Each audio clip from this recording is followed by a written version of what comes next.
Bonjour, est-ce que vous m'entendez bien? Oui, on me fait signe que c'est bon. On attend encore 1 ou 2 minutes et puis on va démarrer ce webinaire consacré à REVSIP. Euh,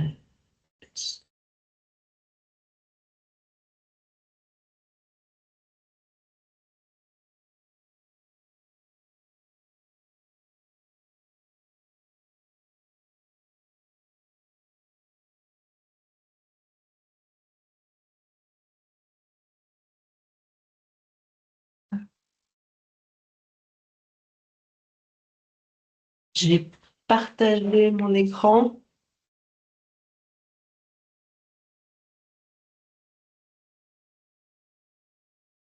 Donc, bonjour à tous. On va commencer petit à petit en attendant les gens. Et j'ai un petit problème.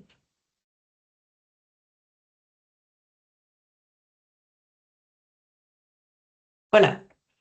Alors, nous sommes le 12 décembre et c'est la 4e journée de Vitam en ligne 2024. Pour information, tous les derniers webinaires sont disponibles sur le site de Vitam. Euh, et les prochains webinaires qui auront lieu seront consacrés au profil d'archivage, au profil d'unité archivistique avec Pastis le 20 décembre matin, et l'après-midi sera consacré à Vitam et Vitam UI, les principales fonctionnalités. Donc c'était une découverte pour les débutants. Voilà, on va attaquer. Donc aujourd'hui, cet après-midi, c'est un atelier consacré à RECIP, et l'idée de cet atelier, c'est de vous présenter les principales fonctionnalités de l'outil, et puis autour de grandes thématiques, et puis de faire peut-être des pauses pour faire déjà une démonstration de ces fonctionnalités, et après de répondre aux questions-réponses sur ce sujet. Et on poursuivra comme ça. On séquencera la présentation. Alors, déjà, une présentation générale de l'outil. À quoi sert RECIP? Donc, c'est un outil qui a été développé pour les besoins déjà du programme Vitam, pour faciliter en fait la constitution de SIP et de faciliter l'adoption du CEDA. Il permet entre autres, et puis vous allez voir qu'il y a d'autres fonctionnalités, mais globalement, il permet d'importer des structures arborescentes d'archives et les fichiers qui les représentent, d'explorer et manipuler les répertoires et documents importés, d'enrichir les métadonnées de description, de gestion des unités archivistiques ainsi que les métadonnées techniques des fichiers, et d'exporter des structures arborescentes d'archives et les fichiers qui les accompagnent, qui les représentent ou qui les accompagnent, sous une forme soit de SIP, conforme au CEDA, de hiérarchie disque, ou sous une forme de fichier CSV. Cet outil est un exécutable à installer localement et qui est téléchargeable sur le site du programme Vitam. Vous voyez l'adresse dessous et vous pourrez récupérer cette adresse sur le support lorsqu'il sera diffusé. Et puis, vous avez aussi à disposition sur le site du programme Vitam le manuel utilisateur et également un espace collaboratif dédié à RECIP. On aura l'occasion, mais là, il y a une présentation globale de l'interface graphique en mode structuré. On verra qu'il y a un autre mode. Et globalement, il s'organise comme ci. En haut, à gauche, vous avez le menu de paramétrage et de traitement des archives. En dessous, il y a le panneau de visualisation et des modifications de la structure arborescente.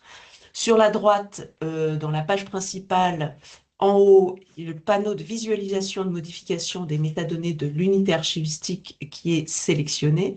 Et en bas, si elle en comprend, le panneau de visualisation et de modification des métadonnées de l'objet binaire sélectionné.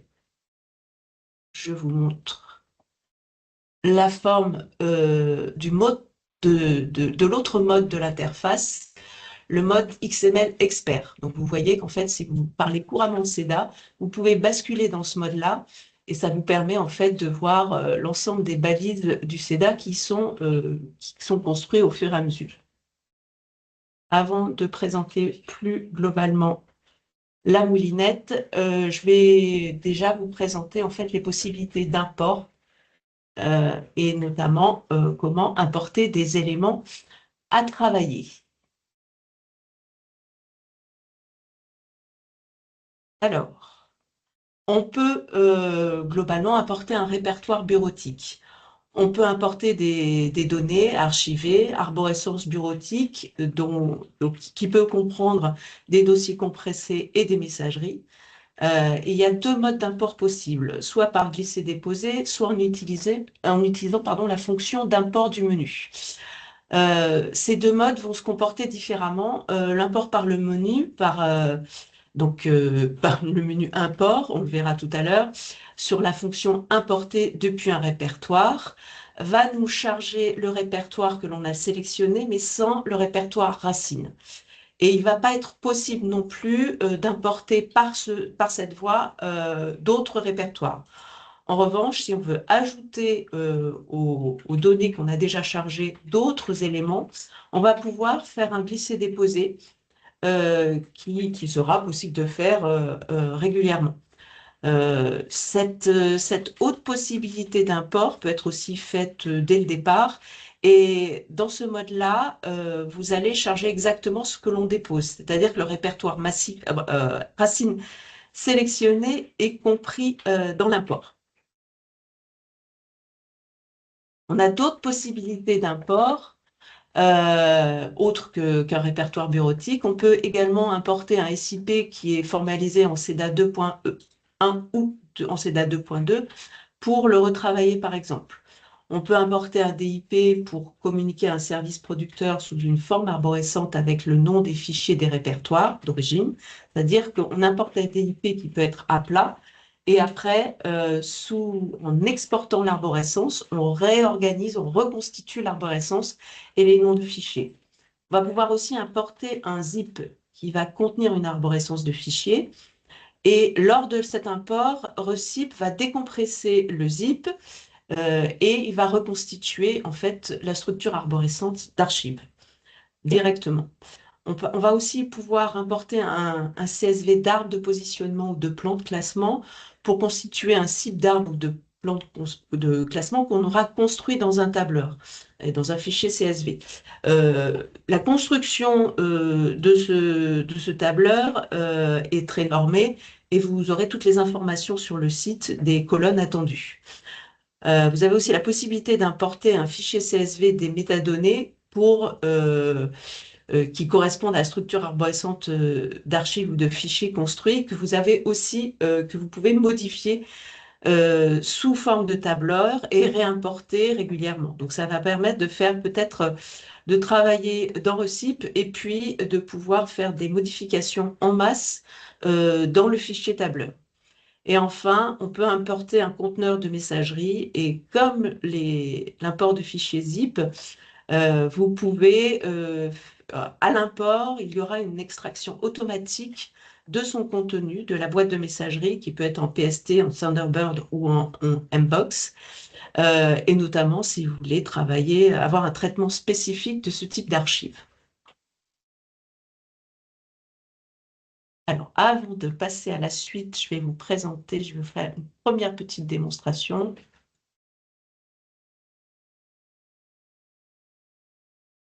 Si j'arrive à sortir de... Voilà.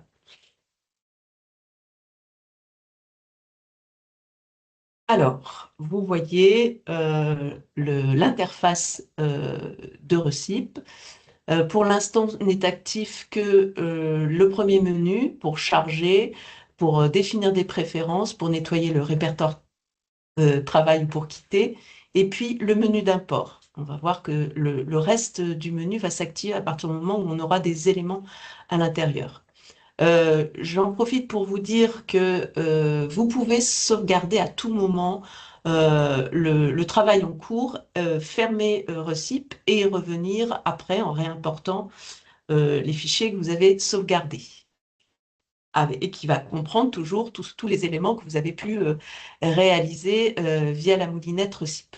Donc, on va réaliser d'abord un import depuis un répertoire. Je vais garder ça. Donc, je vais ouvrir là. Vous voyez que le répertoire JDD Recip est mon fichier racine, mais lors de l'import, alors il se charge un petit peu.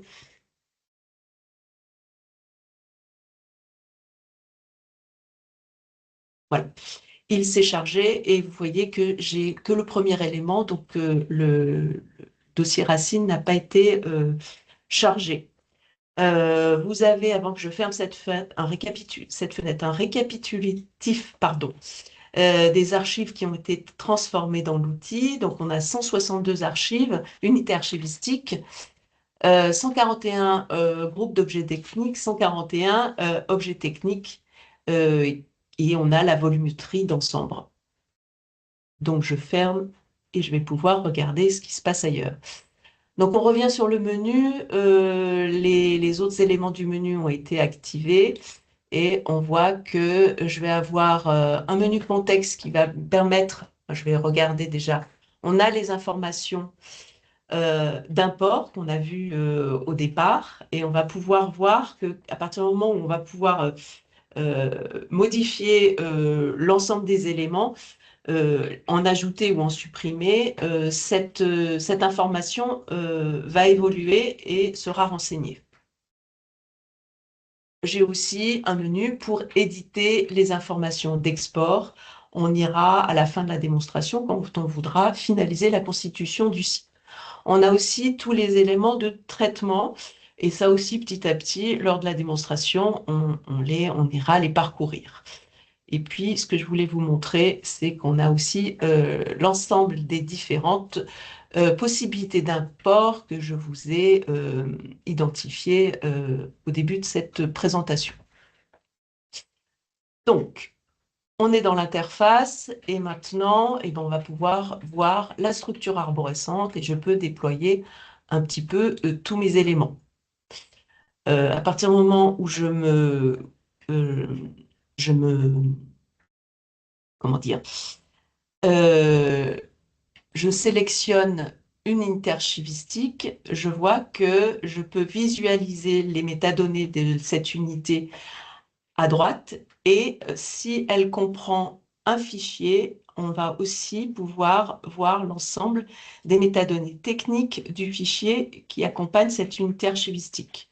Quand je regarde, je vais un peu plus haut, je n'ai pas de fichier, donc c'est un dossier, et là, je n'ai pas d'informations, mais j'ai quand même les métadonnées qui sont présentes ici. Je vais aussi avoir la possibilité de consulter le fichier en question. Donc, je clique sur cette... Ah, c'est du Mbox, donc je ne vais pas pouvoir ici. Je vais poursuivre et je vais aller ailleurs.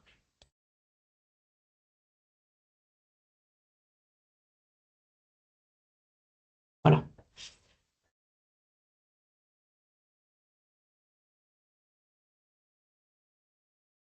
Je crois qu'il est chargé.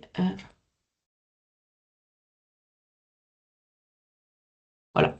Il est ici. Je ne sais pas si vous le voyez. Avec la présentation, je n'arrive pas à vous le montrer, mais croyez-moi, il s'est ouvert euh, sur mon poste. On va revenir à la présentation.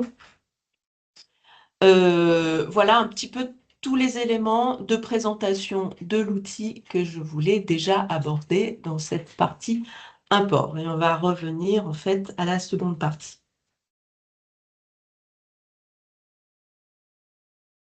Je reviens. Voilà. Ici, je vais vous présenter en fait toutes les fonctionnalités qui vont vous permettre d'analyser et de traiter le fond à archiver.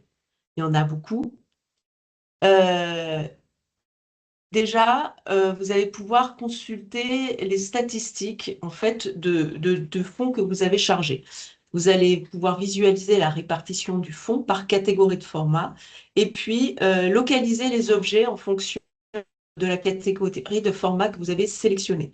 Vous pouvez également faire des recherches sur les objets pour vérifier la présence de certains fichiers que vous voulez traiter différemment, soit supprimer et les intégrer à un autre SIP, soit réaliser, on va voir, des exports de décompressage de SIP ou de messagerie.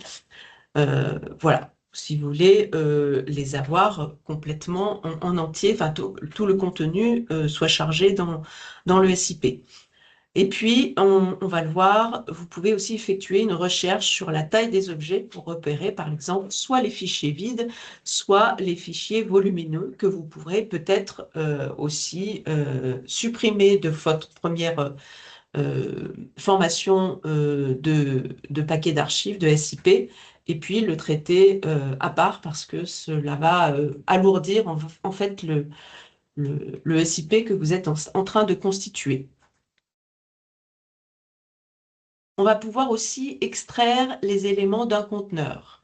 Donc, il va être possible d'extraire les éléments contenus dans un fichier de type zip, tar BZ2 ou tar GZ2 pour les transformer en structure arborescente d'archives. On va aussi pouvoir extraire les éléments contenus dans une messagerie pour pouvoir avoir en format EML l'ensemble des éléments de type courriel et leurs pièces jointes. Pardon. Donc on va le voir, ça se fait sur le clic de l'élément du groupe d'objets et par clic droit. Beaucoup de choses se font par clic droit et on voit que dans le menu, on peut remplacer par un fichier décompressé. Une des fonctionnalités aussi qui est assez utile, puisque si on n'effectue pas certaines nettoyages, notamment on ne peut pas verser dans Vitam des fichiers qui ont une taille nulle, et qui sera rejeté. Donc, on peut identifier et supprimer l'ensemble des éléments qui sont vides. On peut aussi identifier et supprimer également les dossiers qui sont sans descendance, donc qui sont vides et qu'on considère qu'ils sont inutiles de les archiver. Vous voyez aussi que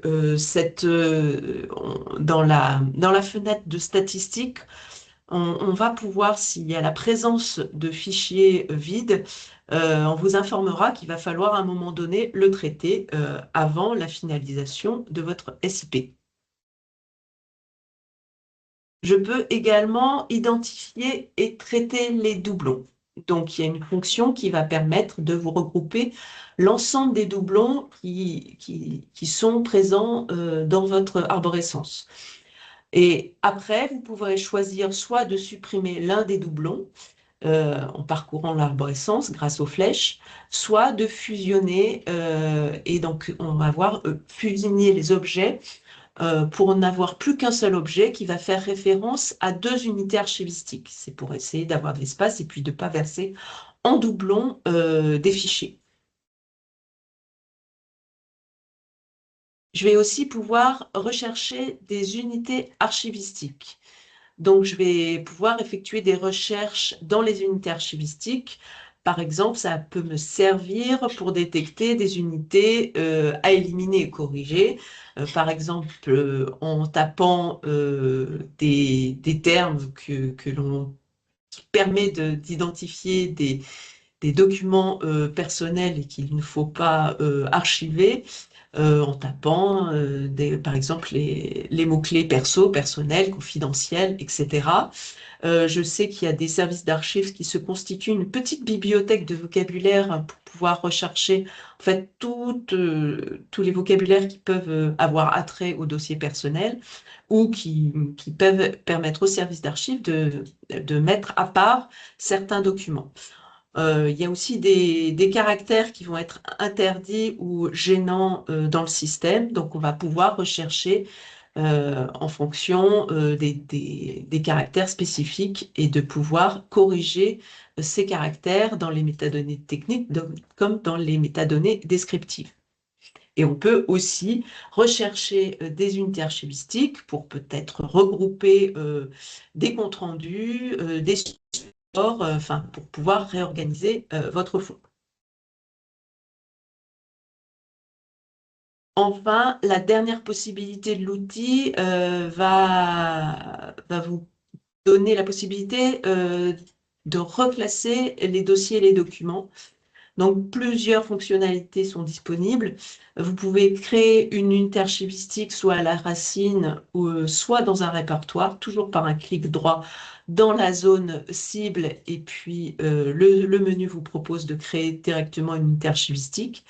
Vous pouvez déplacer des unités archivistiques en cliquant sur l'unité archivistique et en la glissant vers celle où vous voulez classer celle-ci, soit la racine, soit sur un répertoire spécifique. Vous pouvez supprimer les unités archivistiques en cliquant sur l'unité souhaitée et en appuyant sur la touche Supr ou sur la touche Retour du clavier. Vous pouvez compléter des dossiers et des documents en glissant, déposant et un nouveau répertoire pour compléter votre fond à travailler. Enfin, vous pourrez aussi compléter un groupe d'objets techniques en ajoutant un nouvel usage, par exemple, comme une copie de diffusion, qui peut accompagner, un TIFF peut être accompagné d'un JPEG et sera constitué pour la même unité archivistique, sera associé deux objets techniques.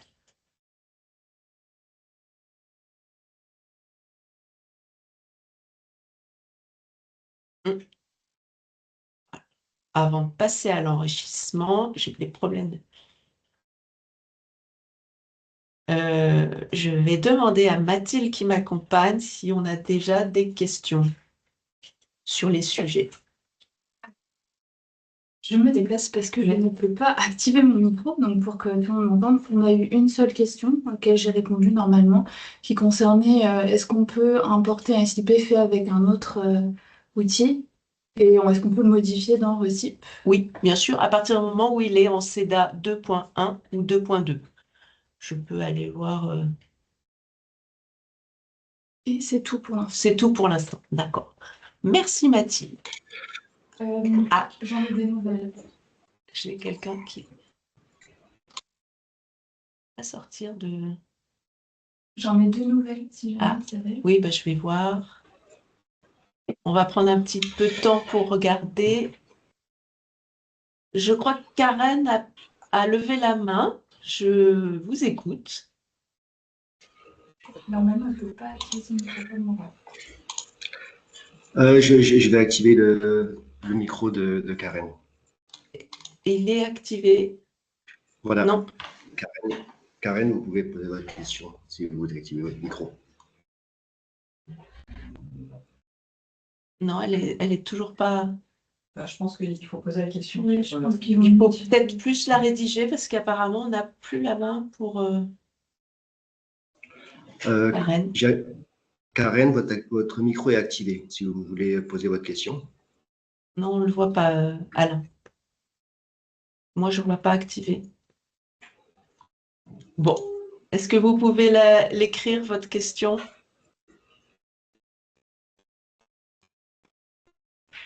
Je vais regarder en attendant les questions qui ont pu être posées. Ah, je vois. Est-ce que...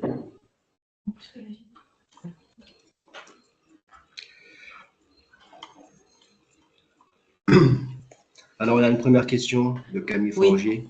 Merci. Quelle est la Alain. volumétrie maximale de données qui peut être importée et traitée par Recip? Oh, c'est une colle. La volumétrie maximum importée dans Recip. Je crois qu'il n'y a pas de limitation. Yeah. Il n'y a pas de limitation. Après, ça dépend dans quel contexte c'est installé, est installé. Oui, ça va être des limitations de votre poste plus. Est-ce que tu as d'autres questions Oui. identifiées? Une autre question, les suppressions peuvent-elles être mises à part pour notamment faire un PV de destruction? Non, non, non. Vous pouvez par contre les classer dans un dossier spécifique, le créer à éliminer, et puis exporter un fichier CSV et constituer vous-même, en fait, à partir de ce dossier, les éléments que vous pensez éliminer, si c'est le besoin. Donc ça sera pas automatique, il n'y a pas de bordereau d'élimination qui va être préparé par l'outil, mais vous pouvez mettre dans un dossier que vous créerez le temps du travail et puis exporter un fichier et puis le communiquer aux personnes qui doivent valider cette élimination. J'ai une autre question sur les opérations de nettoyage et de reclassement. Sont-elles effectuées directement sur les données importées ou sur une copie exportée par un RECIP? Alors, si tu veux, Oui. on ne touche pas aux données dans RECIP, hein, c'est vraiment... dans RECIP, on ne touche pas aux données originales. Oui. C'est bien la question. C'est-à-dire que vous importez votre répertoire, il est toujours sur votre poste, vous travaillez, vous pouvez exporter un SIP et vous n'aurez pas fait des actions sur le répertoire de départ.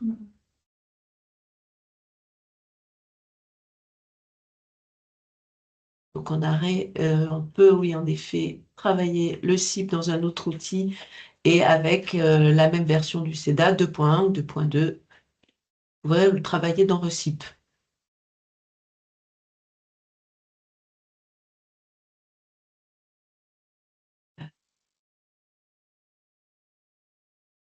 Est-ce qu'on a fait le tour de ces questions? Je pense. Un bonjour. Oui. Bonjour alors à ceux qui nous ont rejoints. Je vais poursuivre et je vais reprendre le partage. Et on va passer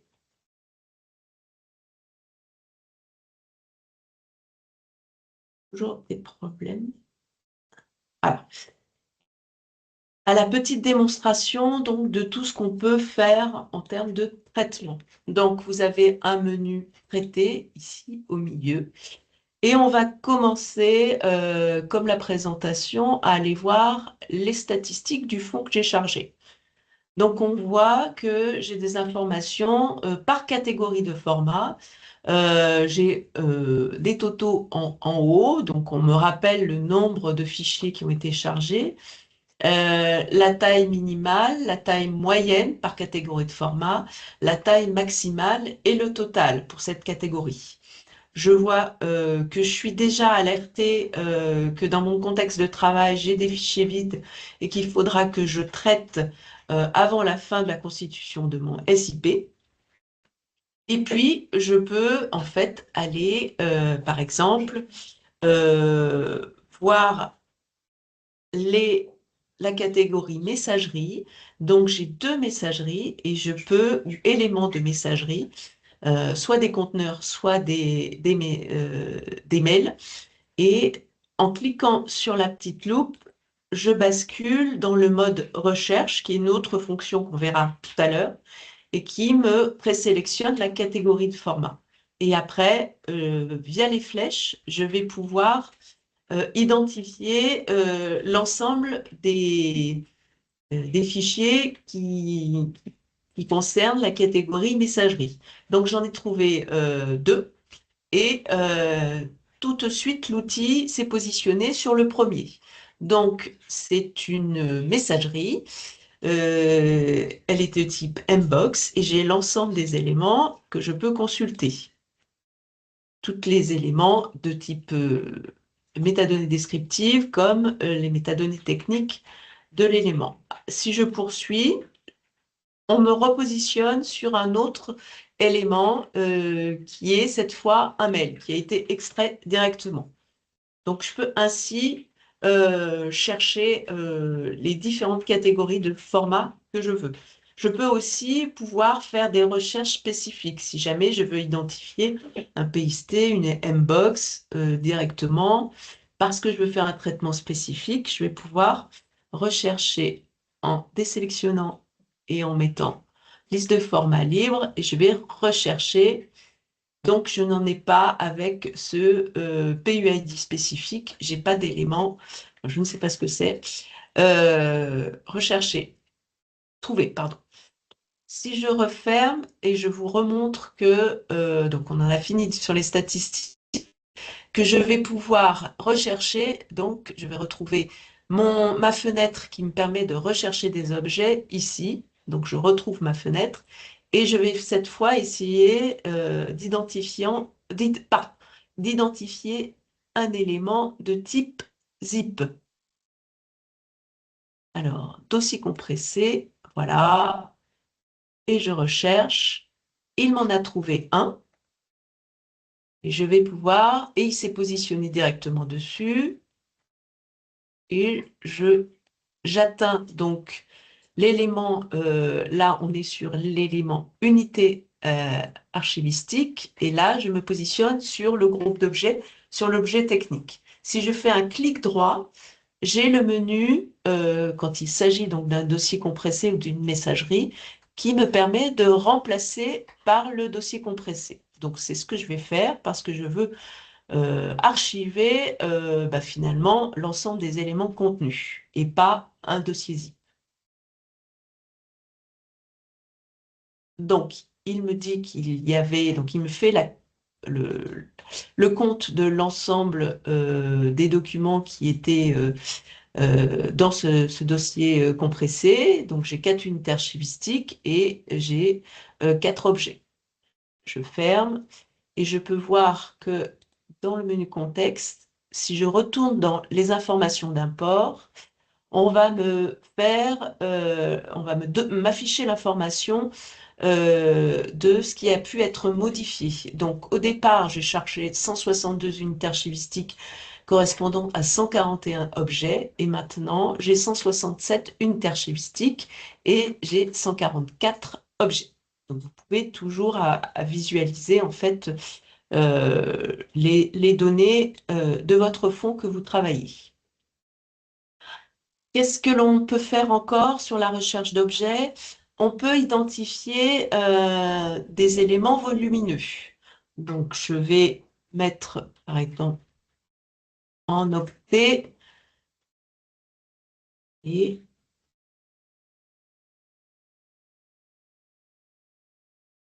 je recherche.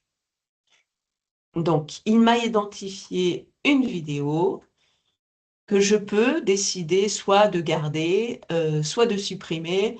Comme on l'a dit tout à l'heure, la vidéo est restée sur votre poste, donc vous pourrez constituer un SIP avec des fichiers volumineux et donc vous pouvez l'écarter du SIP que vous êtes en train de créer.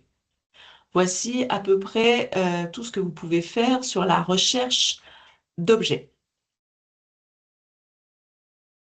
Je vais pouvoir également nettoyer les inutiles. Donc, je retourne dans mon menu traité et je clique sur l'action nettoyer les inutiles. Et là, on me propose 2 actions de nettoyage. Soit supprimer un objet numérique de taille nulle, c'est-à-dire à 0, soit supprimer une unité archivistique sans descendance, un dossier vide. Donc, je vais déjà rechercher pour identifier l'objet de taille nulle, s'il y en a. Oui, j'en ai un, ça tombe bien.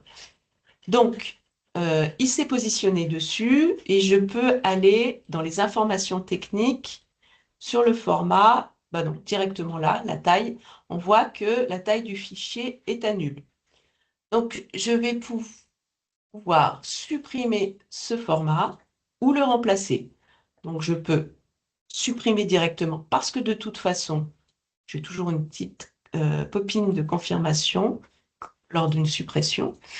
Donc, l'unité archivistique n'a pas été supprimée parce que vous pourrez toujours recharger un objet. Si vous le retrouvez par ailleurs et que c'était un problème de fichier, donc si vous avez identifié le bon document, vous pourrez toujours créer un groupe d'objets et ajouter un élément de fichier numérique, charger, je ne sais pas,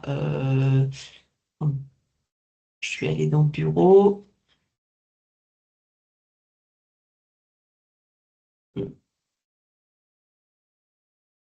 Ben, je vais charger ma présentation, par exemple. Et on voit que eh ben, mon format a été tout de suite, le groupe d'objets techniques a alimenté directement les métadonnées techniques, donc le calcul d'empreinte, l'identification du format, du PUID, du format, et le nom du fichier d'origine est indiqué dans le nom.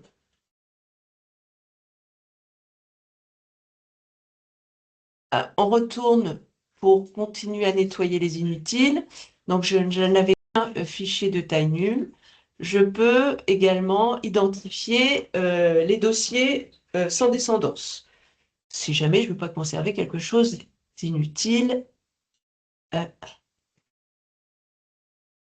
le voilà. Donc, ce dossier club utilisateur, il est vide. Donc, je peux décider de nettoyer soit par une action manuelle, soit directement en supprimant.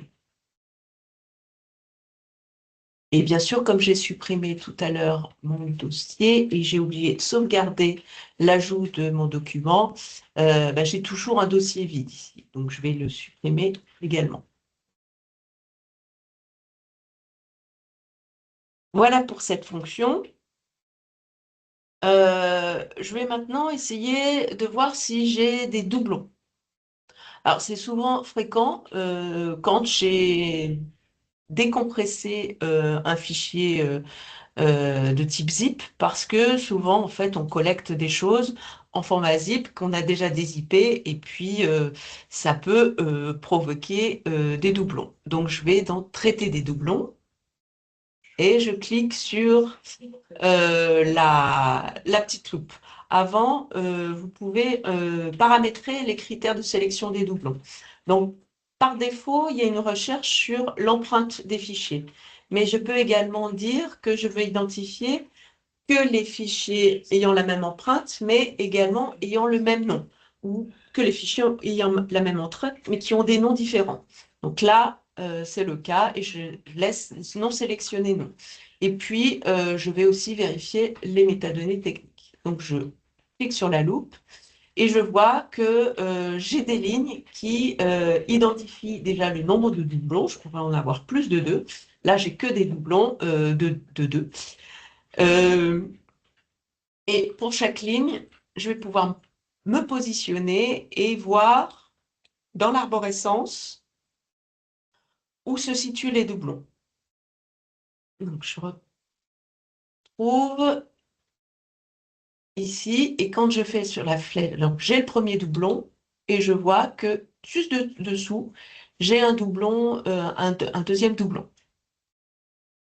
Donc, je peux décider soit de les supprimer, d'en supprimer un des deux, parce que je n'ai pas envie de les garder, surtout dans le même dossier. Donc, c'est ce que je vais faire directement. Donc, en clic droit et en cliquant sur la touche Supr, je retourne, ouais, et je réactive, traiter les doublons, je relance, et je peux, ainsi de suite, identifier les doublons. Si je décide de fusionner, c'est-à-dire de conserver les unités archivistiques, mais de n'avoir plus qu'un seul fichier qui les référence, je vais pouvoir soit fusionner la ligne par ligne, donc je vois que j'ai plus qu'un doublon, soit fusionner tous les doublons. Et on se rend compte qu'en fait, à partir du moment où on fait cette action, l'ensemble des doublons sont passés sous la forme bleue, alors qu'avant, on voit que ici, je n'ai pas de doublon, et dans Vitam questionnaire sur la conduite du changement, j'ai un doublon en bleu.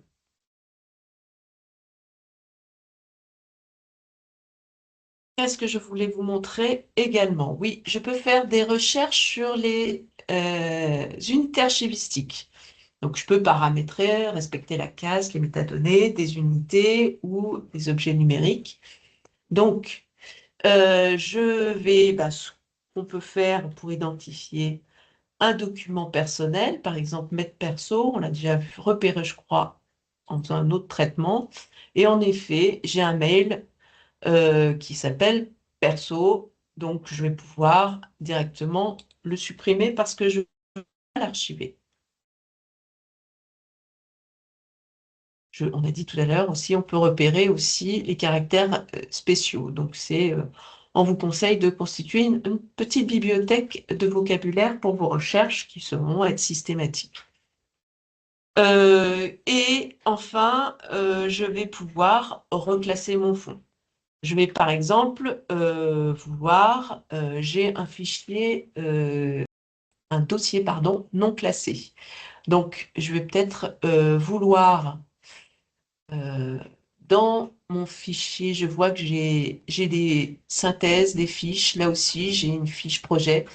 Donc, je vais pouvoir, par clic droit dans le dossier livraison, ajouter un sous-dossier. Et donc, il est là. Et je vais l'appeler, par exemple, fiche. Bon.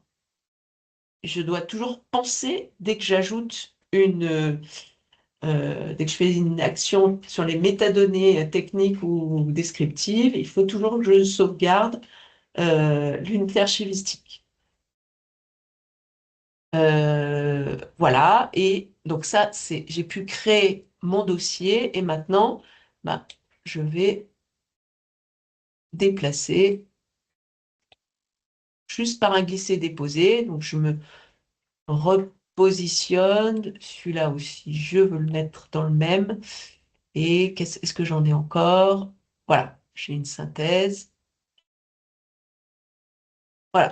Je peux petit à petit, en fait, mon dossier non classé, le réorganiser, supprimer ce qui ne me convient pas. Je vois que j'ai des PNG, peut-être que je ne veux pas les garder. Et pour rappel, on peut toujours aller consulter le fichier en question. Et puis, j'ai oublié d'importer des éléments, donc je vais pouvoir glisser déposer un nouveau répertoire. Donc, par exemple, je vais aller. J'ai un dossier, j'ai oublié d'intégrer dans mon fond d'archives des articles IPRES, hommage à Marion, hop. Donc, je l'importe. J'aurais pu directement le déposer soit à la racine, soit à l'intérieur. Donc, après, je peux le redéplacer parce qu'il doit faire partie d'un sous-dossier. Voilà.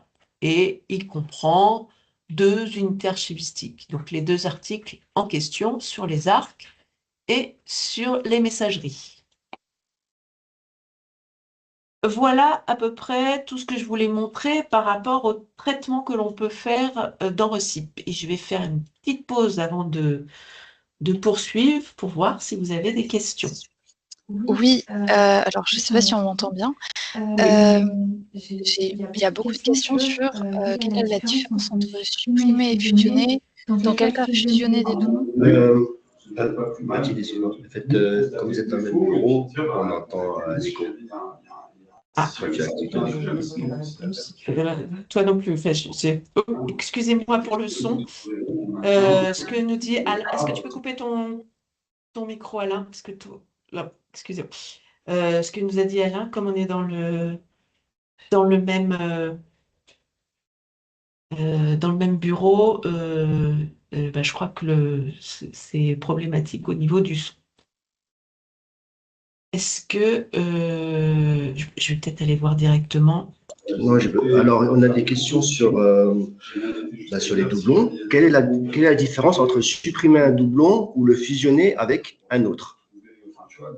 Alors, la différence, c'est que quand j'ai identifié, est-ce que tu peux couper, pardon, Alain, ton micro, merci. J'ai identifié des doublons, Donc, je vois que le même fichier se retrouve à deux endroits différents. Soit c'est volontaire, parce que c'est un document qui doit être classé dans un répertoire et puis dans un autre, donc je veux le garder, mais je veux ne garder qu'un objet. Donc l'unité archivistique, on aura deux unités archivistiques qui pointeront tout le temps sur le même objet, fichier, parce que c'est le même. Je peux aussi décider par l'action supprimer, parce que j'ai des IP et en fait, j'ai collecté quelque chose qui était déjà présent, je peux carrément le supprimer. Donc, c'est un peu en fonction de l'analyse que vous ferez du répertoire que vous êtes en train de traiter. Donc, vous avez les deux possibilités. L'outil vous permet d'identifier où ils sont et de visualiser déjà s'ils ont le même nom et s'il y a un intérêt de les garder classés à deux endroits. Alors, je vois que nous souhaitons installer Recip en interne pour test, mais notre responsable informatique rencontre des difficultés. Le logiciel n'est pas autorisé par les antivirus. Avez-vous une solution? Euh, Non, c'est assez étonnant parce qu'il me semble que le logiciel comment dire, peut se conformer à des stratégies de sécurité des systèmes d'information. oui, Et on va d'ailleurs, je crois, dans notre prochaine comment dire, phase d'homologation, on va intégrer une homologation spécifique à l'outil. oui. Donc, Oui, Recip va être homologué lors de la prochaine homologation. Ce que je vous conseille, c'est peut-être de nous faire un ticket Tulip pour que votre DSI présente ce qu'il veut faire et là où il rencontre des problèmes pour qu'un technicien puisse lui répondre. J'espère que cette réponse vous va. Sur le sujet des doublons, on avait aussi sur quelle rubrique le contrôle des doublons se fait-il? Sur les premiers caractères du nom du fichier, quoi. Attends, recommence. Sur quelle rubrique le contrôle des doublons se fait-il? Est-ce que c'est sur les premiers caractères du nom du fichier? Non, c'est sur l'empreinte. De toute façon, c'est sur l'empreinte du fichier, le H du fichier. Donc, c'est sur ses caractères techniques. Vous pouvez, de toute façon, c'est comme ça qu'il identifie. Mais vous pouvez avoir le même fichier qui est renommé différemment, qui a été nommé différemment parce qu'il veut être conservé différemment. Vous pouvez toujours identifier le doublon, mais vous pouvez aussi identifier des doublons qui portent ou pas le même nom. Donc ça, c'est dans le paramètre de recherche. Y a-t-il des développements en cours pour ajouter de nouvelles fonctionnalités prochainement ou faire évoluer l'interface? Alors, pas pour faire évoluer l'interface, puisque l'essentiel des travaux autour de la collecte sont intégrés directement dans l'outil Vitam UI Vitam, autour du module de collecte. Donc, on se focalise sur un enrichissement de fonctionnalités dans cette app-là, dans cette application-là. Par contre, il est envisagé de pouvoir gérer le CEDA 2.3. Donc, en termes de nouvelles fonctionnalités dans Recip, mais on ne va pas du tout faire évoluer l'interface. Ah, un lien Tulip, on va le faire pendant la présentation. Voilà, on a des questions-réponses, mais ça, si vous fusionnez deux doublons avec deux noms de fichiers différents, quel nom garde-t-il après fusion? Eh bien, l'unité archivistique, le fichier sera fusionné, l'objet, mais l'unité archivistique va conserver son nom. Donc, l'archive va conserver son nom, mais ça va pointer vers... les deux unités archivistiques auront les deux noms différents et elles vont pointer sur le même fichier.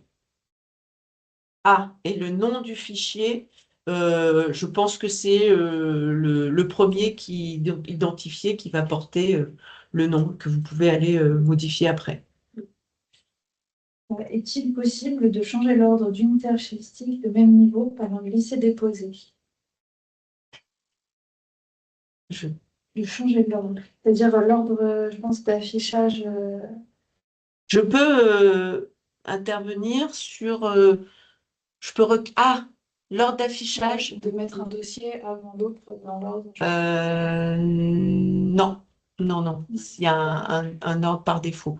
Vous pouvez jouer peut-être sur, c'est un ordre alphabétique. Ah ben non, article 13. Ah ben je vais essayer tout de suite. Est-ce que je peux? En faisant traiter, il y a plié, ça va juste les ordonner alphabétiquement. Mais à Ouais. part ça, il ne Ouais. me semble pas.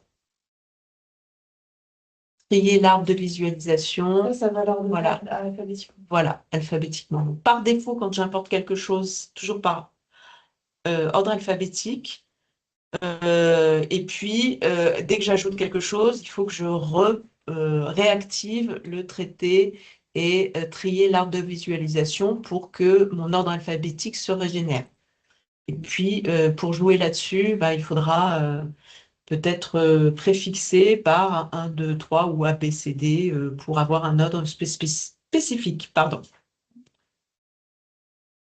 J'en ai encore une. Oui. Peut-on générer des arbres de positionnement intégrés dans Vitam? Oui, vous pouvez. Il y a deux façons. Soit vous travaillez sur un fichier CSV, enfin un tableur, et puis après que vous enregistrez en format CSV. Alors là, je vous engage à aller regarder la documentation sur le site pour voir quels sont le nombre de colonnes et les noms de chaque colonne qui sont attendus. Et vous pouvez importer le CSV, il vous recréera une arborescence que vous pourrez après exporter sous forme de CIP. Vous pouvez aussi constituer votre arborescence directement dans Windows en constituant des répertoires et puis que vous importez sans fichier et puis après vous exportez votre SIP et ça deviendra un arbre ou un plan de classement à partir du moment où vous le versez avec la fonction verser un arbre ou verser un plan. Il y a encore d'autres questions?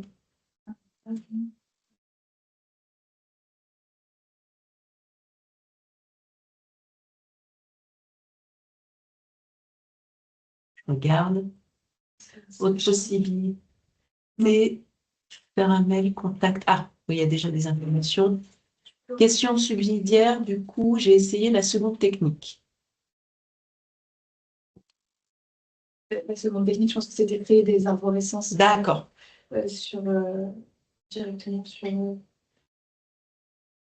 les bureaux. Si possible, non, pas d'autres questions. Pas d'autres questions. Hein?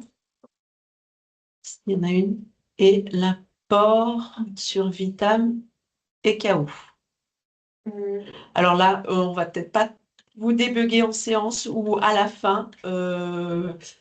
Vous pourrez nous envoyer peut-être dans je ne sais pas si on peut envoyer un fichier dans la conversation, le fichier que vous avez ou le site que vous avez importé pour voir ce qu'il y a. Ou sinon, il faudra faire un ticket Tulip. Je vais poursuivre cette présentation. Désolée, on reviendra peut-être si on arrive à comprendre pourquoi vous n'arrivez pas. Je ferai un ticket Tulip. Merci beaucoup. Donc, je reviens et on va passer, après avoir traité donc, mon arborescence, je vais vouloir enrichir des métadonnées. Parce que je vais vouloir décrire mes archives. Donc, je vais pouvoir compléter les métadonnées des unités archivistiques. Donc, on l'a vu, on peut ajouter l'ensemble des métadonnées descriptives du CEDA, soit en mode expert, soit en mode guidé. Et donc, d'ores et déjà, les métadonnées descriptives qui vont être obligatoires dans Vitam, l'intitulé le niveau description, sont générées automatiquement lors de l'import de votre répertoire dans Recip. Donc, on reprend le nom du fichier et ça va prendre le nom de l'unité archivistique et le nom de l'objet technique.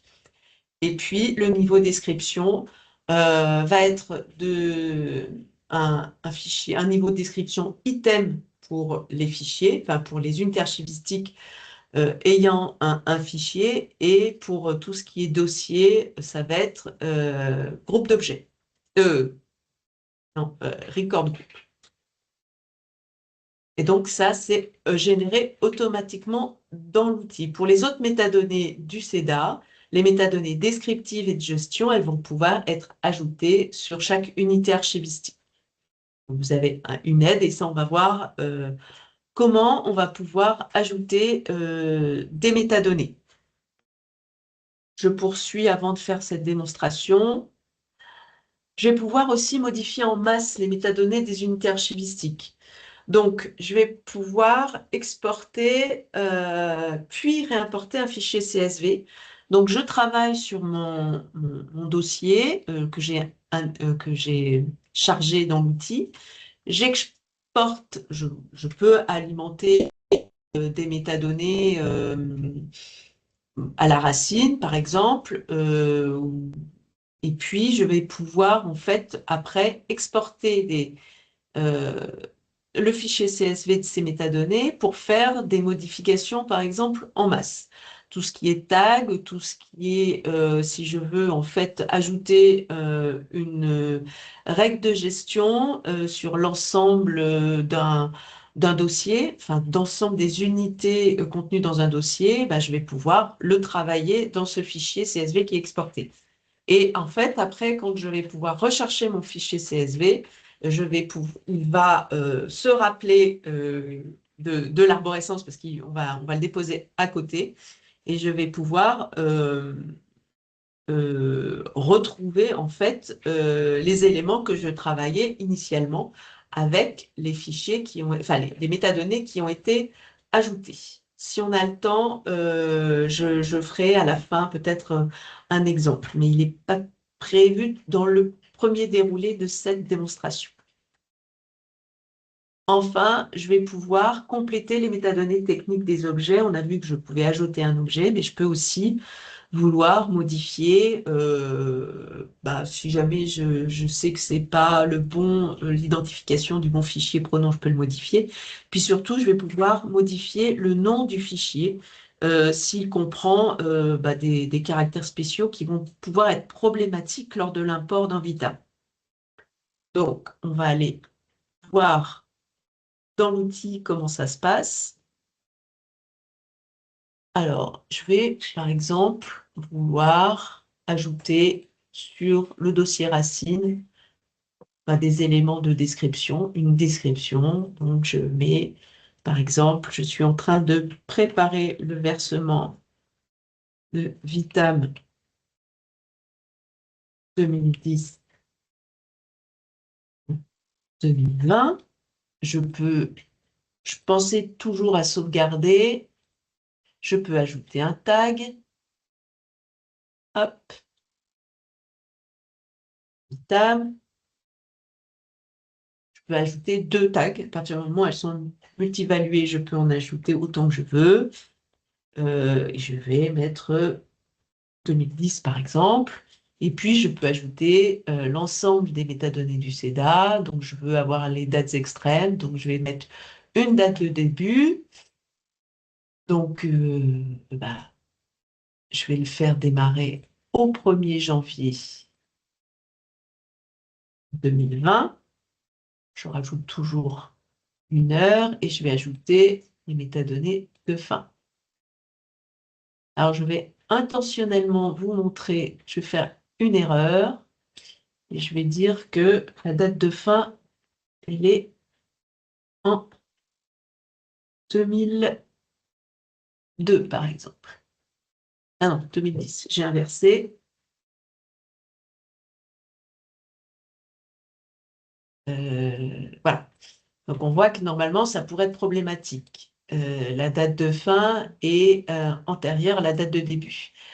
Dans Traité, j'ai la possibilité de vérifier la conformité des end-dates et des start-dates. Je clique. Ah, OK. C'est peut-être parce que je n'ai pas validé. Je sauvegarde. Retourne dans... Voilà.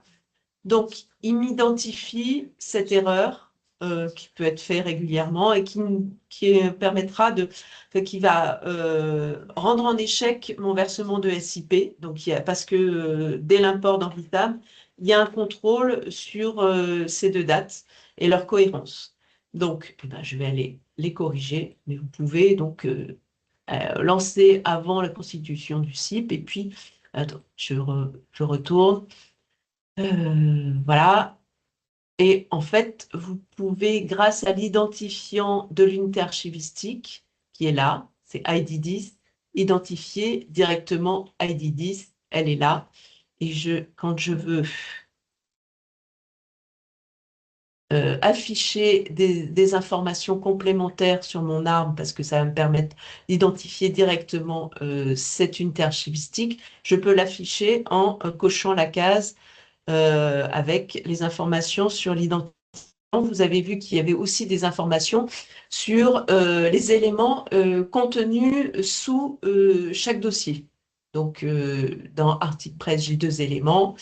Dans Atelier, j'en ai 6. Dans Librac, j'en ai 3, etc. Donc, je peux toujours afficher ces informations, mais c'est plus confortable de ne pas les afficher. Donc, je vais aller corriger, pas avoir de problème. Et donc, c'était bien le 1er janvier 2010 et le 31 décembre 2020, les dates extrêmes. Voilà. Donc, je peux ajouter l'ensemble des métadonnées que je souhaite. Toujours en cliquant donc sur les 3 petits points métadonnées descriptives. Si je veux maintenant ajouter des métadonnées de gestion, donc je vais tout en haut et les 3 petits points autour du nom de l'identifiant de l'unité archivistique, je clique et je vois que je peux ajouter soit un profil d'unité archivistique, soit des métadonnées de gestion. Par défaut, on m'affiche les éléments de règles de DUA, de communicabilité ou de gel. Et là, je veux décide d'avoir une règle de DUA, par exemple. Enfin, en fait, je ne vais pas les mettre là, donc je vais supprimer ici. Finalement, je vais mettre des règles de gestion sur des sous-dossiers parce qu'elles auront des DUA différentes. Donc, je vais retourner là, sur article presse. J'ai quelque chose qui me gêne. Voilà. Je recommence. Je ne veux pas mettre de règle de communicabilité ni de DEA pour l'instant et je vais mettre la règle que je connais qui fait partie, le code de ma règle de gestion de DUA intégrée à mon référentiel qui est dans le Vitam.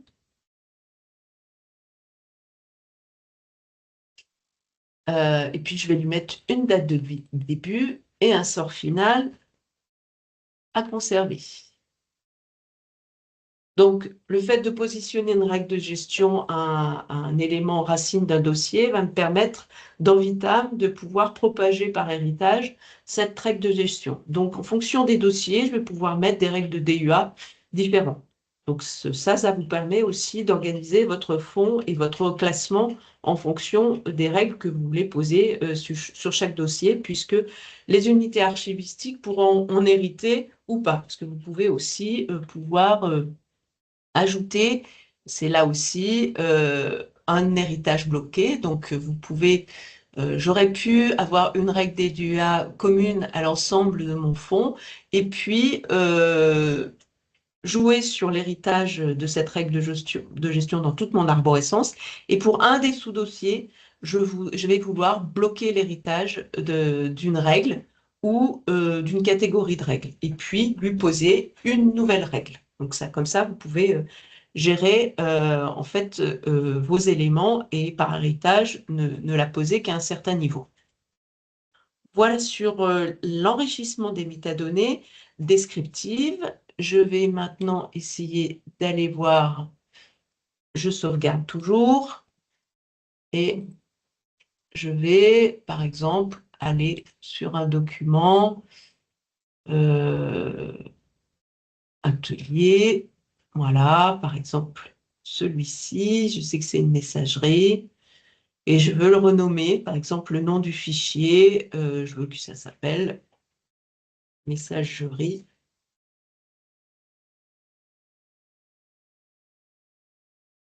Colloque, donc ça, et puis pas avoir l'extension, par exemple.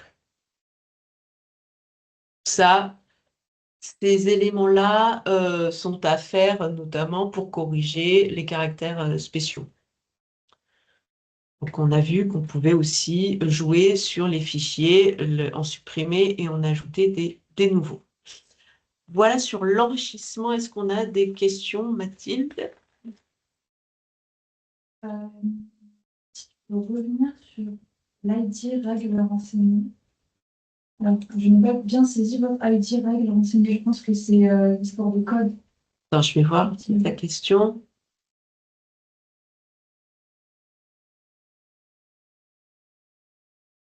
Alors, pour le Teams, je ne sais pas. Les documents, les dates, c'est les dates d'enregistrement de création du fichier qui sont reprises. Pour les métadonnées techniques, c'est les dates d'enregistrement du fichier créé dans Teams. Donc, c'est la date du document lors de sa création qui est repris. Donc, c'est les éléments techniques du fichier qui sont repris. Recip n'inventerait. Faut-il supprimer tous les accents des titres? Non, non, non, pas du tout. Les caractères spéciaux, c'est quand même les choses un petit peu saugrenues qui, je sais pas, les commercial, le dollar, ou des choses comme ça, le pourcentage. Voilà. Mais les accents ne posent pas de problème. Et pour Ah, l'ID je n'ai règle, pas saisi votre ID règle renseignée. c'est l'histoire de code. Oui, en fait, dans mon SAE Vitam, j'ai un référentiel de mes règles de gestion. Et dans ce référentiel, j'ai pour chaque règle de gestion un identifiant de règles. Donc, dans Vitam, on utilise pour les règles de DUA APP tiré et puis 4 0 et puis 1, 2, 3, 4, voilà. Et puis j'ai le nom de la règle. Mais c'est bien sur l'identifiant de la règle que je vais jouer et que je dois renseigner dans Recip pour qu'elle soit comprise par Vitam. Mais donc l'identifiant, c'est à vous de le construire lorsque vous construisez votre référentiel dans votre SAE. J'espère que j'ai pu répondre. Question. Dans l'outil de recherche, est-il possible de rechercher des champs vides? Non, C'est pas non, pour moi, non. Des champs vides, non. Par contre, on peut en créer un si vous voulez. Et puis, je vais aller tout de suite essayer de répondre. Je vais ajouter, par exemple, une métadonnée descriptive, n'importe laquelle. Un simple, par exemple.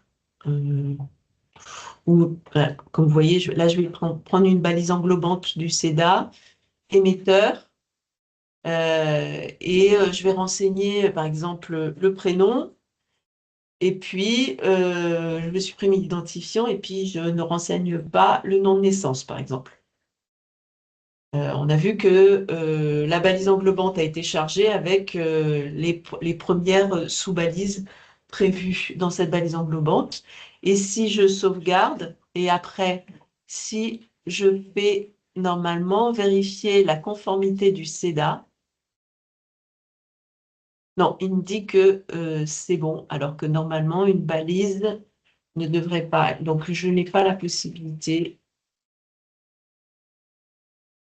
Mais dans Vital, ça ne va pas passer et il faudra réidentifier la balise qui est vide. Voilà. Désolée. Est-ce qu'on a d'autres questions? Peut-on importer des arborescences Teams SharePoint?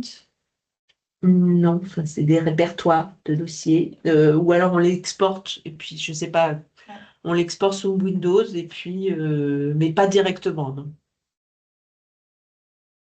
Peut-on créer des DUA indépendamment du SAE Vitam?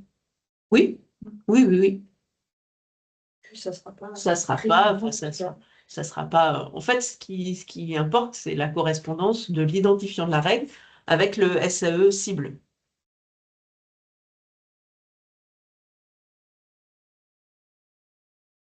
Plus de questions. Merci Mathilde. On va pouvoir poursuivre et tant qu'on aura du temps, donc c'est prévu jusqu'à 16h30, on pourra revenir aussi sur toutes les questions et en faire des démonstrations si besoin. Donc je poursuis. Qu'est-ce que je vais pouvoir faire? Je vais pouvoir finaliser et constituer un CIP conformément au CEDA. Donc on va un petit peu revenir sur le CEDA pour pouvoir comprendre comment Eurocip va vous aider à compléter les métadonnées autres que descriptives de gestion ou techniques qui sont attendues lors de la constitution d'un SIP. Donc, un petit rappel ou une petite découverte, je ne sais pas, pour vous rappeler comment est structuré un manifeste CEDA. Tout en haut, c'est l'entête du bordereau, donc les informations qui permettront de déclarer la version du CEDA et l'encodage de ma version de mon fichier. Donc, c'est des informations très techniques. Je vous rassure tout de suite, mais on le verra après. Recip s'en charge. Donc, lui, en fonction de ce que vous allez définir en termes de fichiers de version du CEDA, il va mettre à jour directement l'entête du bordereau. Donc, cette partie rouge, vous n'avez pas à vous en faire. Après, on a d'autres métadonnées qui sont réparties soit au début du manifeste et une autre partie à la fin du manifeste qui concernent les métadonnées de transfert. Donc, dans la présentation, on va y revenir. Ça, c'est globalement l'organisation du manifeste. Après, sous sa première partie de métadonnées de transfert, on va se retrouver les métadonnées descriptives techniques et de gestion des unités archivistiques et leurs objets. Donc, depuis le CEDA 2.1, je crois, le manifeste s'organise avec la description au début des groupes d'objets techniques avec l'ensemble des objets physiques ou binaires qui sont décrits.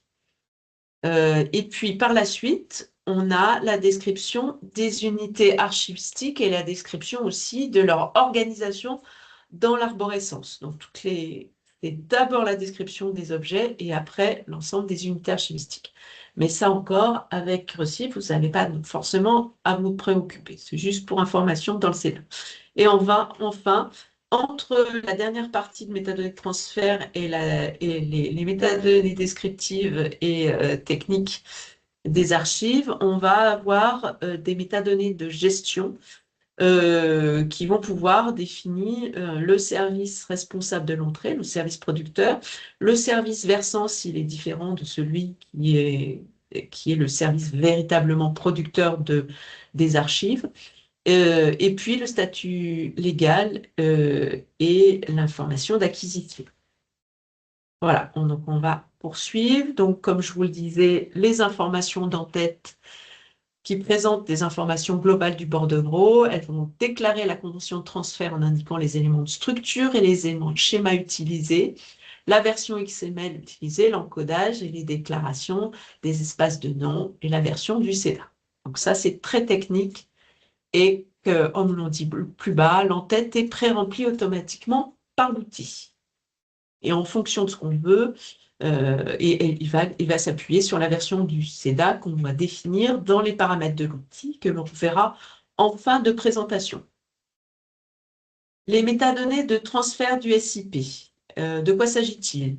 Donc, c'est déjà l'identifiant du message, donc le nom du SIP tel qu'il va apparaître quand il est importé dans le SAE.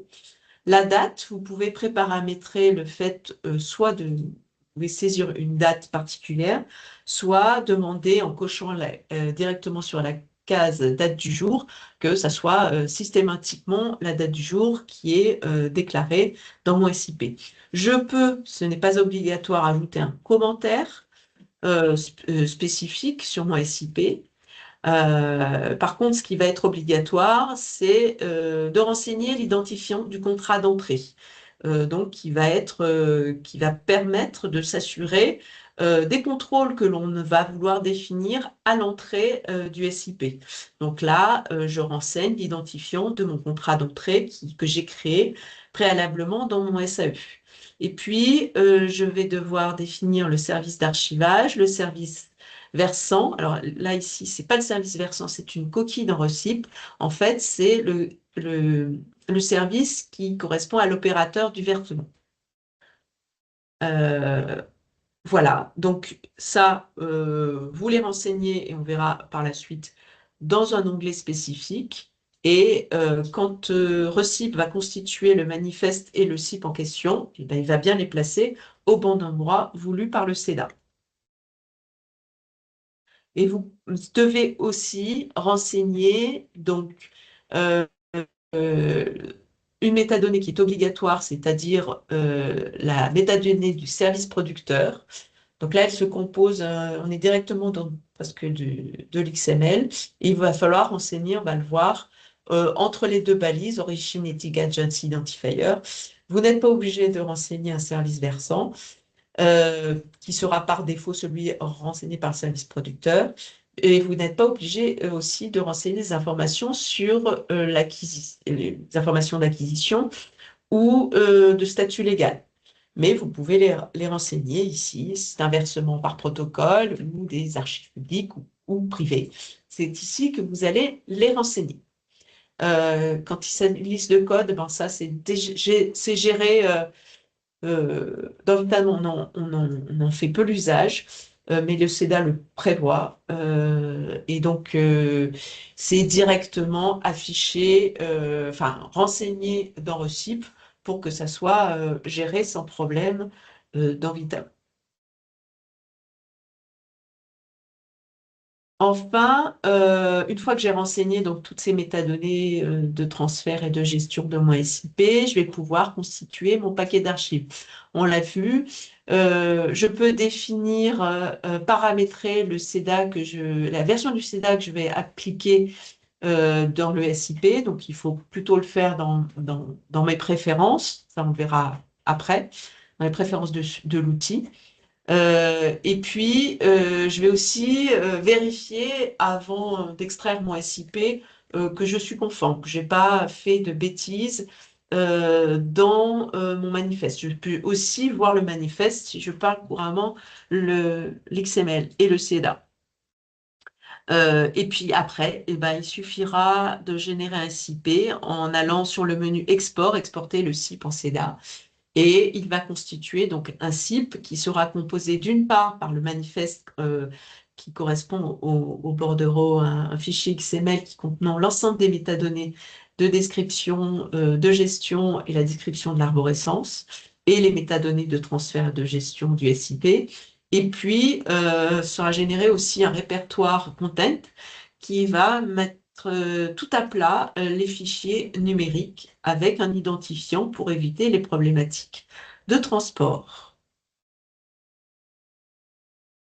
J'en profite pour vous dire que quand j'ai travaillé au fond d'archives, je peux, avant ou pour une autre raison, j'ai d'autres possibilités d'export. Donc, on a vu que je peux exporter un SIP avec une version du SEDA paramétrable pour le verser dans un SAE. Je peux exporter seulement le manifeste XML SEDA si jamais je rencontre un problème et que je veux être aidé d'un technicien et que le technicien, lui, il lui suffit juste de regarder le manifeste ou peut-être aussi le mettre dans des outils de contrôle. Je peux exporter l'arborescence sur mon poste pour visualiser l'arborescence sous forme bureautique ou pour, si jamais j'ai importé un DIP pour pouvoir la communiquer à un service producteur ou à un lecteur. Je peux aussi exporter l'arborescence avec un fichier CSV, donc qui comprend l'ensemble des métadonnées descriptives et de gestion que j'ai renseignées dans l'outil. Donc, pour l'importer dans le module de collecte, par exemple, après une petite adaptation, pour pouvoir utiliser le module de collecte, mais que j'ai préalablement travaillé dans RECIP.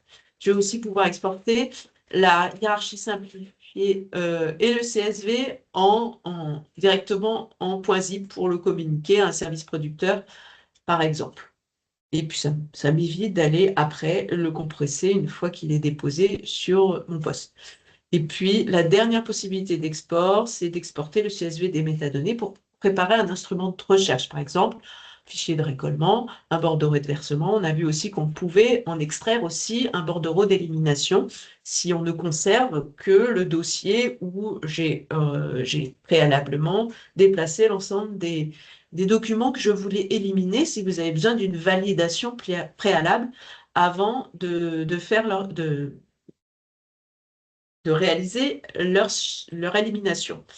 Et puis, vous pouvez aussi réimporter cette validation comme un fichier trace de votre versement si vous avez besoin de l'archiver également. Voilà. Ça, c'était pour les possibilités d'export. Et puis, on va aller à la démonstration. Donc, on a fini de travailler. Et maintenant, je veux l'exporter. Donc, on a vu qu'on peut préalablement vérifier la conformité du CEDA. C'est assez rapide, ça. Et je peux également... non, je vais d'abord renseigner mes éléments de contexte. Et c'est dans « Éditer les informations d'export » où je vais renseigner les informations qui correspondent aux métadonnées de transfert et de gestion du SIP qui sont attendus par le CEDA, donc l'identifiant du message. En fonction des préférences dans mon outil, ces éléments sont plus ou moins pré-renseignés. Donc, si vous voulez les modifier, il faut soit avoir des préférences, mais ça on ira à la fin de cette présentation, voir comment on paramètre ces préférences. Parce que, par exemple, si je veux toujours systématiquement ça soit la date du jour, si je veux toujours avoir le même commentaire, par contre, je viens ici, avant ma création de mon SIP, lui donner un autre petit nom, collect, vitam. Je garde mon identifiant du contrat d'entrée, mon service d'archivage, mon service versant, et après, où je les modifie, et après, je viens ici. Vous voyez que dans mes préférences, j'ai enlevé, ce qui n'est pas bien d'ailleurs, les métadonnées qui concernent le statut légal et les informations d'acquisition. Mais je peux les reprendre et les remettre. Et puis, je dois au moins renseigner, ici, je me positionne là et je dois renseigner l'identifiant de mon service responsable de l'entrée, donc mon service producteur. Et s'il est différent, renseigner aussi le service versant. Et si je vais ici, je peux aussi définir, alors ça c'est en fonction de vos habitudes, quelques paramétrages. Là, c'est des informations d'options de hiérarchie sur le poste ou d'export de fichiers CSV, mais c'est ici que je vais pouvoir les définir pour cet export-là. Voilà, donc là, j'ai renseigné l'ensemble des métadonnées attendues, et puis je peux procéder à l'export de mon SIP. Je clique ici.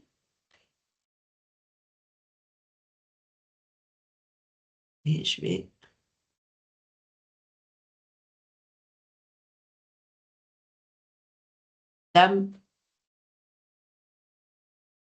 et je sauvegarde. Donc avec 167 unités archivistiques, ça va relativement vite. Mais il y a un petit temps en fait de travail de recycle. On a des questions en attendant? Non. Mais ça va aller vite. J'ai une question sur l'identifiant du contrat d'entrée. Est-ce qu'il est fourni par les archives nationales? On n'a pas su répondre. On va essayer d'y répondre. Je vous réponds juste après, puisque l'idée là, c'est de finaliser et de le verser dans mon SAE. Donc, je l'ai mis, je crois. Voilà, il est allé directement sur mon bureau dans le dossier que j'avais préparé Vitamoline Recip. Donc, il est là. Et maintenant, je vais aller... Hop.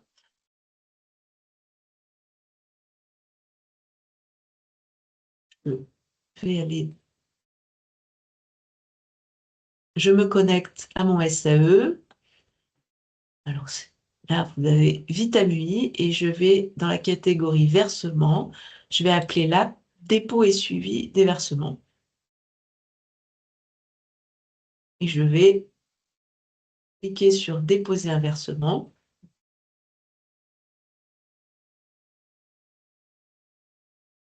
Dans le bureau, Vitam en ligne. Il est là. Alors, il me demande pendant le chargement, il y a un petit temps. C'est même pas normal.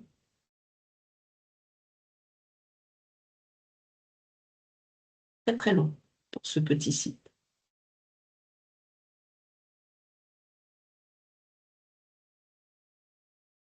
J'espère qu'il va s'accélérer. Normalement, c'est presque invisible pour ce poids-là. Donc, j'espère que je n'ai pas de problème d'environnement parce que le chargement est long. En attendant son chargement, ah ben non, je ne dois pas quitter. Si je vais aller voir là les questions.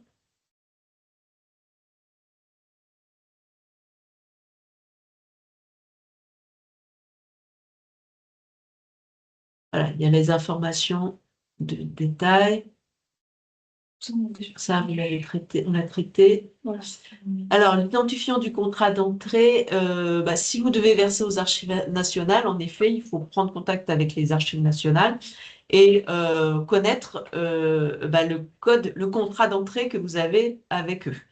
Donc, c'est bien le code qui vous sera donné par Adamant, par le SAE des Archives nationales, puisqu'il doit faire référence à leur référentiel. Ce n'est pas les nôtres, et ils ont constitué leur propre référentiel, donc des contrats d'entrée, et peut-être en fonction du service versant, service producteur, ils définissent des contrats d'entrée différents, donc il faut leur demander.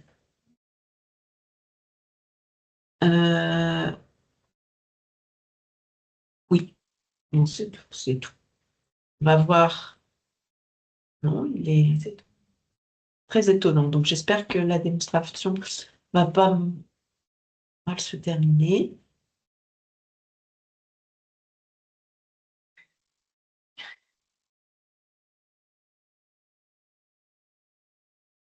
Tous les exports sont en fichier .zip depuis Recip. Non, non, non, non. On peut en faire en attendant. Non, les exports de SIP, il va être en .zip, puisque c'est le format attendu. Le manifeste, ça va être un fichier XML. Donc là, je vais l'exporter, puis je vais exporter différentes choses et on ira les regarder. Et je peux aller faire un export directement de mon arborescence,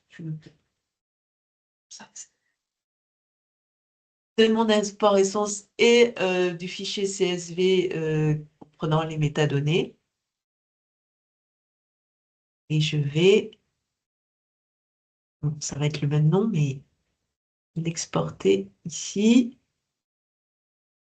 vont se mélanger avec ceux existants. Je vais annuler, je vais l'exporter ailleurs. Je vais lui mettre...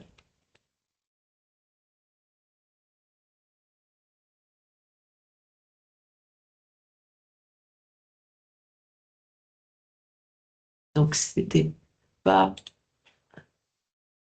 Donc, c'était une arborescence. Je retourne.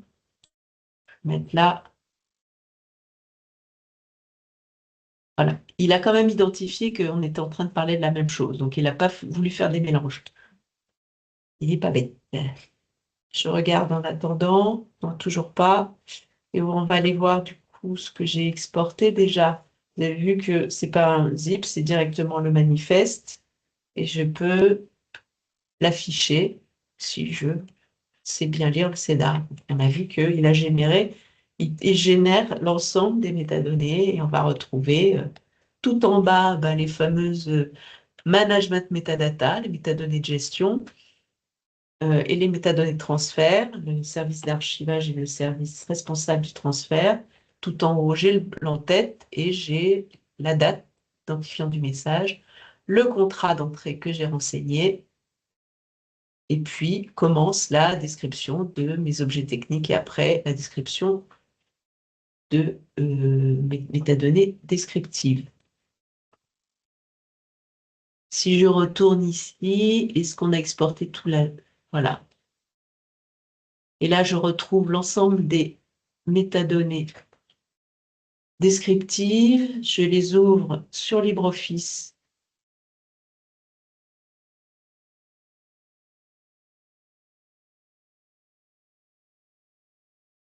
Voilà, je vérifie quand même l'encodage et mes séparateurs.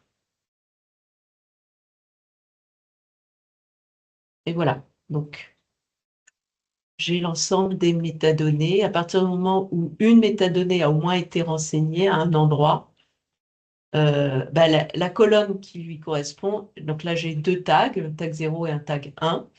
Quelque part, j'ai renseigné un tag, c'est tout en bas. Voilà, Vitam 2010. Et puis, pareil, sur les métadonnées de gestion. Si je veux, c'est comme on disait tout à l'heure, si je veux en fait modifier en masse et puis reprendre ce fichier-là, alors là, ça c'est pas bien ce que je viens de faire. Hop. Comme- Voilà. Je pourrais, voilà, je peux travailler sur mon fichier CSV et le réimporter après dans Recip parce que ça va être plus pratique pour modifier en masse certaines métadonnées, comme les tags, les métadonnées de gestion. Juste une information, c'est si vous voulez aussi les utiliser dans Collect, il va falloir supprimer les deux premières colonnes, conserver le file puisque Collect s'appuie dessus et supprimer aussi l'objet file. Voilà, il suffit de supprimer ces trois colonnes pour pouvoir les gérer dans le module de Collect. Voilà, ça c'était pour le fichier CSV. Je ne vais pas enregistrer. Et on voit que j'ai aussi reconstitué en fait l'ensemble de mon arborescence, puisque quand si j'ai importé un DIP qui est à plat, je vais pouvoir reconstituer via Recip l'arborescence de départ. Et je retrouve les différents fichiers qui sont à l'intérieur de chaque dossier. On va voir si le versement est fini, c'est chargé. Je vais rafraîchir. Il est toujours en cours, il est très très long, cette démonstration. Donc on verra à la fin. Mais vous avez vu qu'il y a une ligne qui a été créée et puis petit à petit, Vitam, je vous rassure, c'est vraiment rarement aussi long. Donc il démarre les contrôles préalables à l'entrée. Donc on doit avoir un petit problème au niveau de nos serveurs qui empêche un déroulement rapide de ce versement. Est-ce qu'on a des questions? Non. Je vais poursuivre peut-être, puis on viendra à la fin retrouver notre versement. Donc, je vous le disais, on peut paramétrer les préférences de l'outil. Donc, on peut paramétrer les métadonnées de contexte. Si je veux toujours utiliser les mêmes, je vais dans le menu Fichier, Préférences, et je vais pouvoir renseigner les métadonnées que je veux retrouver à chaque fois. Métadonnées de transfert, qui va être dans l'onglet métadonnées globales, et métadonnées de gestion, qui va être dans l'onglet métadonnées globales étendues. Et puis, je vais pouvoir aussi paramétrer d'autres choses, paramétrer les traitements et les interfaces. Donc, je vais pouvoir paramétrer des préférences d'export qui va me permettre de choisir la manière dont les unités archivistiques seront décrites dans le bordereau XML, si vous avez quelque chose d'attendu spécifique. Donc, ça va dépendre de vos habitudes. Moi, je me suis jamais posé la question et je prends comme le propose l'outil. Les modalités de structuration du fichier CSV exporté. Là également, je me suis peu posé la question. Et puis, les métadonnées descriptives à exporter pour chaque unité archivistique, si je veux restreindre. Je peux aussi définir les préférences d'import, donc le paramètre d'import des messageries. Si je veux que automatiquement, quand j'importe une messagerie, je fasse des actions sur les fichiers mail, si je veux les traduire en TXT par exemple, ou si je veux avoir une unité archivistique par pièce jointe. Les formats de fichiers à exclure du processus d'import. Si je veux ne pas avoir, par exemple, de raccourcis ou de fichiers qui sont plutôt des fichiers du système qui n'ont rien à faire dans un fond d'archives, vous pouvez faire en sorte que dans l'import, il les exclut de l'import. Et puis, vous pouvez par après l'encodage pour l'import et l'export de fichiers CSV. Donc, il faut qu'ils soient en cohérence avec l'encodage que vous définissez dans les outils que vous utilisez pour leur modification. En général, nous, on est sur de l'UTF-8, mais il faut bien, du coup, quand vous travaillez, vous ouvrez votre fichier CSV et surtout vous l'enregistrez après, redéfinir que vous attendez de l'UTF-8 et le même séparateur qui peut être de virgule ou un point virgule. Et puis enfin, on va pouvoir paramétrer les préférences d'interface qui vont permettre de choisir le mode d'affichage de l'interface. Si on l'a vu, je vous montrerai tout à l'heure. Si je veux avoir un affichage structuré ou en mode XML expert, et je peux paramétrer par exemple la version du CEDA que je veux utiliser. Voilà, je vais du coup vous le montrer directement puisqu'on est sur cette partie-là. Donc dans Fichier, c'est là où je vais pouvoir paramétrer mes préférences. Donc ils s'afficheront systématiquement dans mon contexte d'édition. Donc là, j'ai défini la date du jour. Je pourrais toujours commencer par site et puis rien mettre, par exemple, dans mes préférences ou ces sites de test quand je fais que des informations de test. Je peux paramétrer mon contrat d'entrée s'il est systématique ou pas le mettre puisque ça me permettra de juste vérifier que j'ai toutes les bonnes informations et de ne pas renseigner le mauvais contrat d'entrée. Donc, ce que je vous conseille, c'est de ne pas du tout le définir en préférence. Et pareil, si vous voulez vous assurer que vous mettez le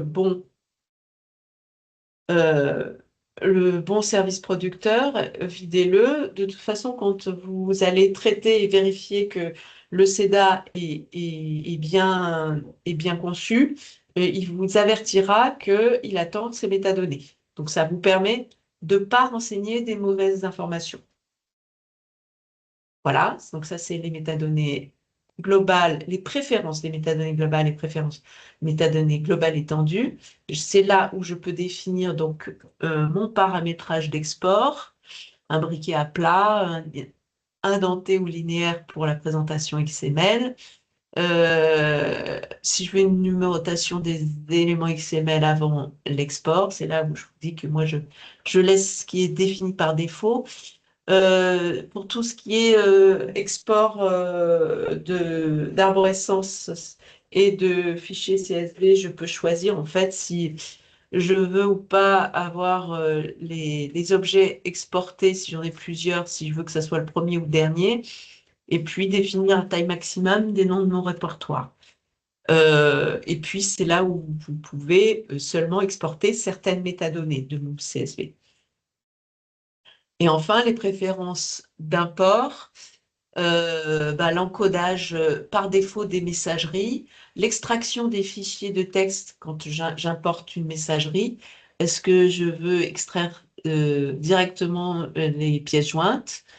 Est-ce que je veux extraire les métadonnées textuelles des courriers ou des métadonnées textuelles des pièces jointes? Et puis enfin, c'est là où je peux exclure de mon import. Alors, par défaut, j'ai des choses qui ne me sont pas utiles. Je peux aussi définir, d'ignorer les liens symboliques et les raccourcis. Et c'est là aussi où je permets de paramétrer mon encodage par défaut de mes imports et de mes exports de fichiers CSV. Donc, je le définis une fois pour toutes que c'est des TF8 avec un séparateur point virgule. Et le dernier paramétrage va être le paramétrage de traitement des interfaces, donc mon répertoire de travail, parce qu'il faut savoir que Recip va déposer, pour travailler, il va déposer une version de travail. Donc, il importe depuis votre poste un dossier, mais dans un dossier de travail, lui, il va déposer, lui, tout ce que vous êtes en train de faire. Et donc, vous pouvez le ranger à différents endroits. Le traitement des doublons, combien d'agrégation de doublons j'autorise. La version du CEDA, ça c'est important, que vous souhaitez effectuer systématiquement pour vos SIP. Et puis l'interface, si je veux l'avoir par défaut en mode structuré ou en mode expert. Voilà. Et puis, c'est ici aussi, alors là, on est par défaut en mode structuré, mais je peux à tout moment décliquer éditeur structuré pour retrouver la version en mode expert XML. Vous retrouvez toutes les balises du CEDA. Si par exemple, en mode structuré, vous n'arrivez pas à atteindre une des métadonnées que vous connaissez ou que la liste qui vous est proposée ne vous parle pas et que vous connaissez davantage les balises du CEDA, vous pouvez à tout moment rebasculer et puis, je sais pas, ajouter, non, ça c'était ajouter, c'est là, je la sélectionne, ben, une balise agent, par exemple. Je l'ajoute. Ah, destinataire. Voilà, je l'ajoute et l'ensemble des métadonnées de cette balise du CEDA, cette balise englobante, me sont proposées. Je n'ai plus qu'à les renseigner et je le sauvegarde. Puis c'est là aussi, je vais renseigner. Puis je peux toujours les rééditer. Voilà. Et quand je bascule en mode structuré, je les retrouve. J'ai conservé tout ce qui était marqué, mais je peux aussi rebasculer pour pouvoir renseigner plus facilement toutes les balises. Ou les supprimer en cliquant sur le petit rouge. Voilà sur le paramétrage. Je vais aller voir si mon versement est fini. Il est fini en avertissement. Je vais voir pourquoi, parce que je crois que j'ai quand même joué avec un fichier à un moment donné. Il est versé, hein. Et il y a juste Vitam qui est en train de me dire que donc je peux charger l'ATR. Vitam qui a trouvé quelque chose. Donc je fais tout de suite un CTRL F warning pour identifier l'avertissement lors de la vérification du format. Oui.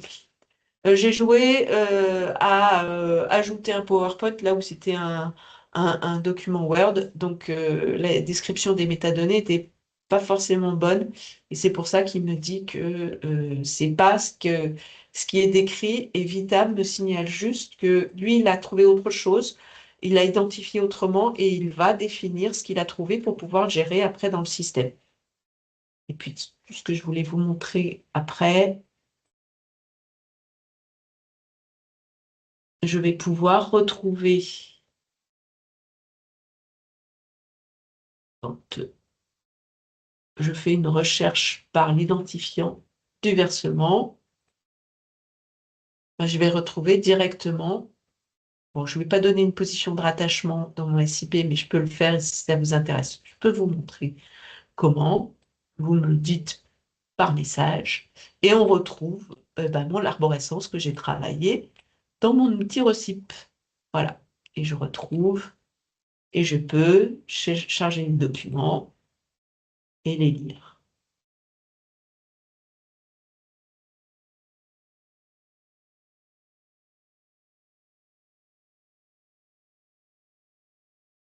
Je vois que c'est l'article de Marionville que je peux lire et que j'ai archivé. Je n'ai pas fait exprès. Voilà, est-ce qu'on a des questions? J'ai répondu aux deux, mais peut-être ça peut être intéressant. Ah, il y en a une nouvelle. Oui, pour savoir comment positionner dans l'arbre. Ouais, alors j'y reviendrai. Et sinon, avant de vous le montrer, Et sinon, c'est la deuxième fois qu'on me pose des questions sur les messageries gérées par Recipe, donc je pense les formats de messagerie. alors c'était au début de ma présentation, c'est PST, Mbox et Thunderbird. Ouais, c'est vrai, j'ai Voilà. indiqué les liens Ouais. avec, mais c'est ce qu'il est écrit. Et si jamais il me retrouver, hop là. Et j'avais une question aussi sur la modification en masse via un CSV, comment le réimporter? Et je pense que peut-être ça peut intéresser. Ouais, donc je vais essayer de faire l'exercice. Je me repositionne donc sur... Donc j'étais en train de travailler et j'ai exporté, sur Collect Vitam, j'ai exporté mon fichier CSV. Et je reviendrai sur l'autre démonstration. Non, je vais d'abord vous montrer comment on ajoute un rattachement dans SIP.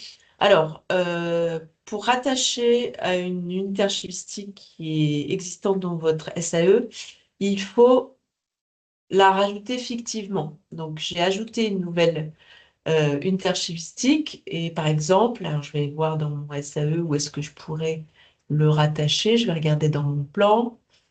Voilà, conseils généraux et inspection, par exemple. Alors, j'ai deux moyens. Soit je vais utiliser l'identifiant technique qui est défini dans Vitam. Et on a dit que c'était, comment elle s'appelle, le petit nom de cette unité, conseils généraux. Donc, pour pas faire de problème, je vais d'abord la mettre en racine, mettre conseils généraux. Je ne mets pas d'autres métadonnées ici. Et je vais retourner dans les trois petits points de métadonnées de gestion. Je clique ici, je ne veux pas ajouter de DUA, je veux juste ajouter une opération de mise à jour. Et c'est là où cette opération de mise à jour, elle va permettre à Vitam de dire tout ce qui est en dessous, il faut le verser dans cette unité archivistique qui est déjà présente. Soit avec l'identifiant interne, donc j'ai fait un copier-coller, donc c'est ce qu'on appelle le GUID, et que je vais sauvegarder. Et donc, grâce à cette information, il va retrouver que je veux la positionner sous conseils généraux. Ou alors, je peux jouer sur une recherche de métadonnées, mais il faut avoir ajouté cette métadonnée. Donc, je vais d'abord dire, c'est une recherche par de type clé-valeur. Je vais retourner ici. Par exemple, je vais modifier les métadonnées descriptives pour ajouter. Donc, conseils généraux, je vais lui rajouter un identifiant, par exemple, position dans le plan de classement. Et en fait, dans toute mon arborescence, je vais avoir défini des codes type conseil GN 0, 0, 1.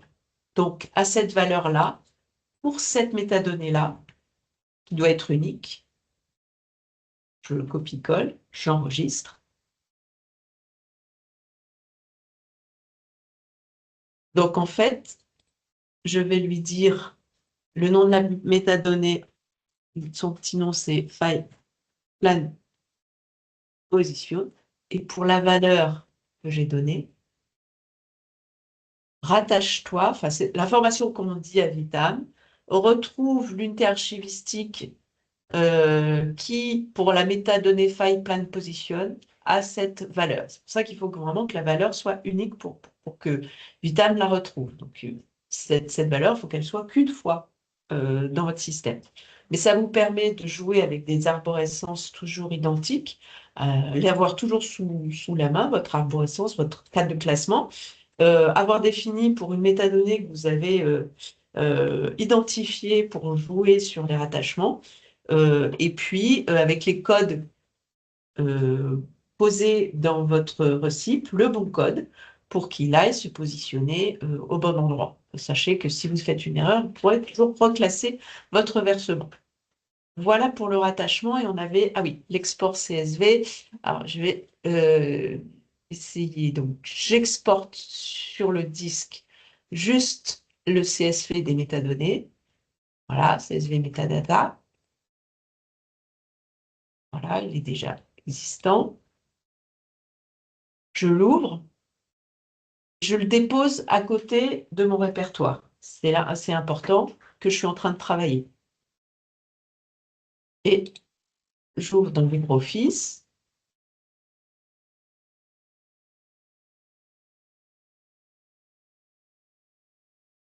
Et je fais mes petites modifs. Je touche à rien d'autre. Par exemple, je veux rajouter des tags en masse. Pas être très original. Mais je veux surtout mon fond, parce qu'en plus, ça correspond, voilà, surtout les unités archivistiques, je veux pouvoir avoir toujours le même mot-clé pour pouvoir bien les indexer. Et je peux en mettre plusieurs. Voilà. Ça, on va dire que c'est partout. Donc, je peux ajouter aussi une colonne. Il faut toujours mettre le début content point le nom de la balise CEDA. Si elles sont multi-valuées, elles sont suffixées par .0, .1. Sinon, s'il n'y en a qu'une, c'est pas la peine de mettre un chiffre. Et vous avez l'ensemble des chemins du CEDA. Donc, je peux toujours rajouter une colonne, mais je ne vais peut-être pas le faire parce que je ne sais pas si c'est un ordre très spécifique. Je sais que tag, ça ne pose pas de problème et puis j'ai ajouté. Ce que je vous recommande, c'est de l'ajouter d'abord dans Recipe, là, le plus haut, et de toute façon, la colonne sera créée, puis après, vous n'aurez plus qu'à renseigner leur valeur. Voilà. Je fais enregistrer sous, c'est là où c'est important quand on travaille sur du CSV. J'édite les paramètres pour vérifier l'encodage, oui, il existe déjà. Je vais utiliser le format CSV. Je vérifie que je suis bien en UTF-8 avec un séparateur point virgule, sinon il ne va plus comprendre. Voilà, j'enregistre et je vais réimporter ce CSV depuis un CSV de métadonnées. Alors, tout ce qu'on est en train de travailler ne va pas être sauvegardé. Je pourrais le sauvegarder si je veux, mais puisqu'en fait, là, je vais réimporter les métadonnées qui sont associées. De toute façon, je l'ai mis à côté au répertoire que je suis en train de travailler. On aurait très bien pu quitter, en fait. Ouais.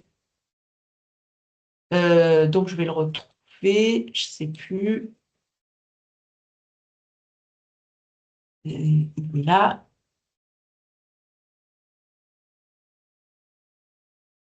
Non, je ne sais plus où je l'ai mis.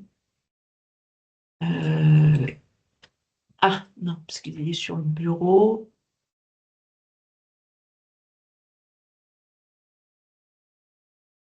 Je ne le retrouve plus. Ah ben non, c'est parce que je veux le déposer là. Non, je l'importe, je ne sais plus où il est. Je ne sais plus où je l'ai mis. Ah, peut-être dans Démo Export. Oui, il est là. Donc, je le réimporte. Il recharge. Et on voit qu'on retrouve l'ensemble des informations. Et des informations techniques aussi. Parce qu'il est en lien avec... Donc, même les informations. Je peux aussi consulter le fichier en question. Donc, c'est bien, c'est là vous vérifiez qu'on est bien en rapport. Et hop, je vais vérifier, voilà, que le tag, eh ben, il est présent. La métadonnée que j'ai mis en masse, la métadonnée mots-clés que j'ai mis en masse, elle est bien ajoutée sur toutes les unités archivistiques.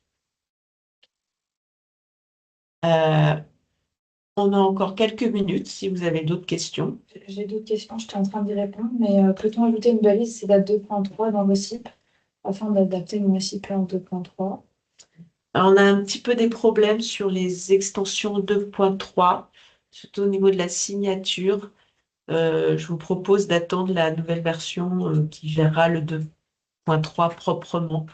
En ce moment, on a un bug qui n'est pas priorisé et voilà. Donc, ou alors, je ne sais pas si on peut le travailler après à la main si vous êtes expert en extension, mais c'est toujours des cas. En tout cas, Rossip en ce moment ne gère pas bien les métadonnées, même en extension, les nouvelles métadonnées du CEDA 2.3. Les arcs, ça passe.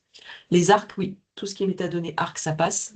C'est les métadonnées signatures parce qu'elles rentrent peut-être en conflit avec le 2.2. Non, c'est très complexe. Le bloc Sign Information est très complexe et il y a un problème à la génération du manifeste. D'accord. Quand est prévue l'homologation de RECIP au premier trimestre 2025? Non, c'est là la prochaine homologation qui a lieu, je crois, vendredi ou dans la semaine. Mercredi prochain. Avant la fin de l'année. Avant la fin de l'année, l'homologation sera faite.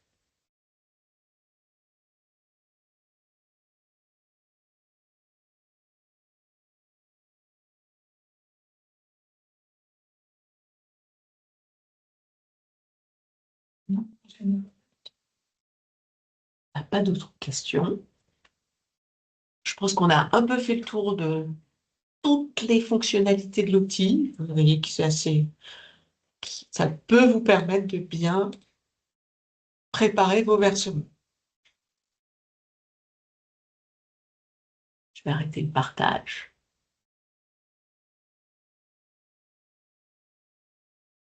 Je vais vous laisser. Je regarde si sur les questions-réponses, s'il y a d'autres questions.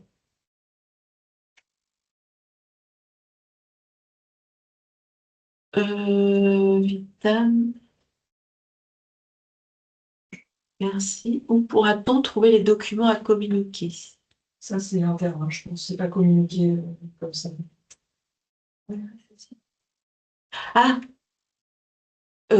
pour l'homologation, ça, il faudra faire la demande. Je pense qu'il est peut-être... c'est assez confidentiel, tous ces documents d'homologation. Donc là encore, il faudra nous contacter directement pour en faire la demande. Quelle est l'horizon? La nouvelle version de RECIP intégrant le CEDA 2.3. On va essayer au premier trimestre 2025, mais sans vous le promettre, mais c'est dans notre feuille de route. Et comme on peut peut-être publier différemment dès qu'on aura fini, peut-être. Mais on souhaite y travailler, en effet, là, c'est dans nos prochains travaux. Ça va dépendre des autres priorités qu'on devra gérer dans les développements.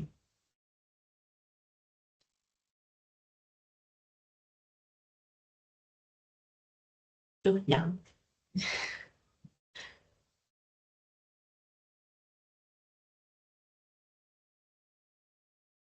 Si vous n'avez pas d'autres questions, on va peut-être s'arrêter là. N'hésitez pas si vous avez des questions. Merci Francisca. Eh ben, je vous souhaite une bonne après-midi et je vous rappelle que la semaine prochaine, Marion, avec l'aide des autres personnes du CIAF, je sais, Dominique No, va vous parler des profils